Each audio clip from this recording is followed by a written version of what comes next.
Hey, I'm Steve. Hey, and I'm Steve. And we're Two old dudes named Steve. Let me ask you a question, Steve. Have you ever heard a song and instantly you weren't in your car anymore, you weren't in your kitchen anymore, but you were back? You're back in high school, you're maybe at a dance, or maybe it was a wedding. Back in a time when life was a lot simpler, or maybe even harder, but it was real. And for that moment, you could almost smell the air, see the faces, feel the memory. That's the power of music. And what's amazing is that science is showing us that music doesn't just entertain us, but it actually connects to parts of the brain tied to memory and emotion. You know exactly, Steve. And today we're talking about something that's not only fascinating, but it's incredibly hopeful.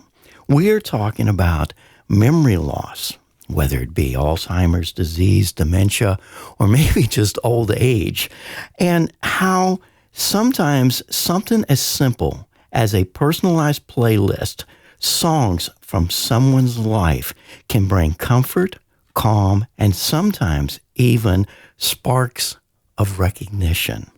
And we're also going to talk about how ordinary people like you listening right now, can be a part of that.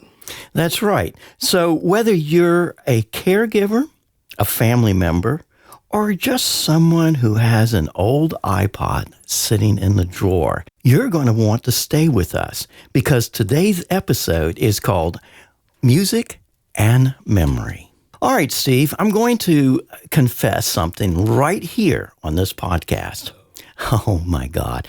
I have a drawer. Well, maybe it's 2 drawers, and it's filled with outdated technology. You know, that old flip phone or the old chargers, random cords that belong to absolutely nothing. the famous junk drawer. That's it, exactly. And you know, today, that might actually be a good thing. Absolutely. Because today we're talking about something that surprised me. How old MP3 players, iPods, and playlists are being used to help people living with Alzheimer's and dementia. And we're not talking about music therapy in this. That's a whole different subject. We're talking about a personalized playlist, songs that ties somebody to their own life story. You know, Stephen, the results can be remarkable. They say it can reduce agitation, calm anxiety, improve mood, and sometimes even help people connect with who they are. So today's episode is not just interesting, it's hopeful, and we're calling it Music and Memory. Now, before we dive in, let's set a bar here of what we're talking about. We're saying words like Alzheimer's disease and dementia and memory loss. Those are not just medical words. They are family words.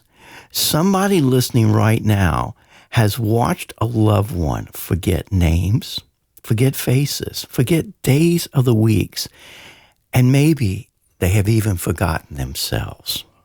And that can be heartbreaking. Trust me, I've seen it before. Exactly right, Steve. But today, we want to talk about something encouraging because music seems to reach people even when other things can't. So why don't you tell us a little bit about why? Okay, well, you know, a lot of families say, my dad doesn't recognize me anymore, or maybe mom doesn't talk much. But then someone puts a headphone on them and plays a song from their younger years. And all of a sudden, their eyes open, their faces change, their hands start moving. And you know what? I've heard of people who didn't even know their own name, but knew every word of that song that you were playing for them. And for that moment, they're back.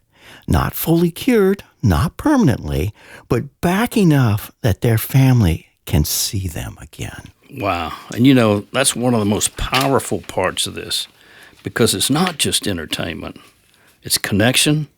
It's like music bypasses the roadblocks and takes a back road straight back into the heart. So if someone is listening today and they have a loved one with dementia or Alzheimer's, what do we want them to take away, Steve? That's a good question. I want them to maybe take away this, Steve.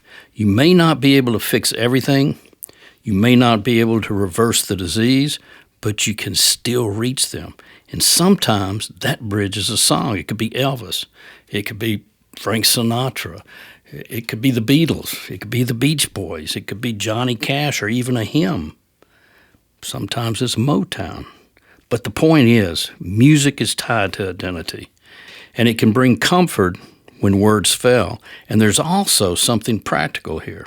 Well, here's the thing. If you've got an old iPod or MP3 player in that drawer somewhere, don't throw it away. That little device could become someone's lifeline.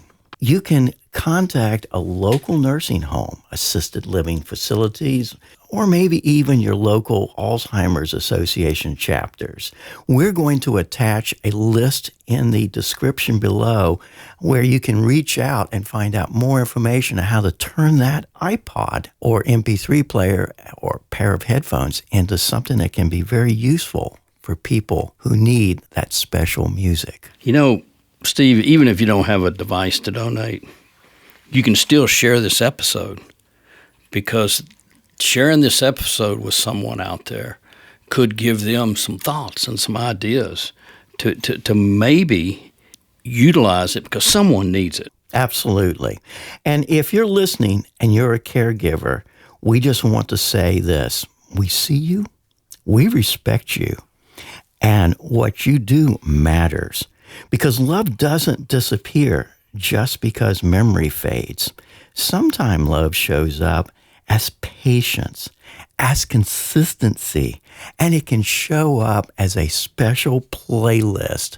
That's a great way to say it, Steve. So thank you for listening to Music and Memory. And remember, if you ever want to time travel, you don't need a machine. Sometimes all you need is a song. Well, we'll see you next time, and remember, when memory fades, music remains. Hey, don't forget to hit the subscribe and like button down below. It helps get this word out. We want people to hear this episode. It's very special.